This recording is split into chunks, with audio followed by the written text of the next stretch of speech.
যদি নিরামিষের দিনে পটলের কোনো রেসিপি করতে চান সর্ষে পোস্ত ছাড়া, তাহলে এটা ট্রাই করতে পারেন। প্রথমে পটলগুলোকে ভালো করে ধুয়ে নিয়ে নুন হলুদ মাখিয়ে কড়াইতে একটু তেল দিয়ে ভেজে নেব, আর তার সঙ্গে কটা কাঁচা লঙ্কা চিড়ে রেখে দেবো। আর পটলগুলোকে উল্টে পাল্টে ভেজে নিতে হবে, খুব বেশি ভাজা যাবে না।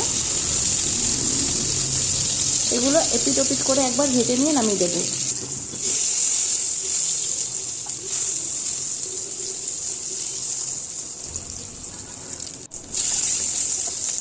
হয়ে গেছে পটল ভাজা। এবার কড়াইতে ওই তেলে দিয়ে দেবো জিরে ফোড়ন, তারপরে কাঁচা লঙ্কা দিয়ে দেবো, আর তারপরে দিয়ে দেবো একটু নুন, হলুদ, জিরের গুঁড়ো, ধনের গুঁড়ো, এই সমস্ত দিয়ে ভালো করে একটু কষিয়ে নেব। আর তার জন্য দিয়ে দেবো একটুখানি জল, নাহলে মশলাটা পুড়ে উঠবে। এবার তার উপরে দিয়ে দেবো ওই পটলগুলো দিয়ে ভালো করে কষিয়ে নিয়ে দিয়ে দেবো পরিমাণ মতো জল। জলটা দিয়ে পটলটা ঢেকে দেবো, আর তারপরেই হয়ে যাবে কষা কষা পটলের রসা। Thanks for watching.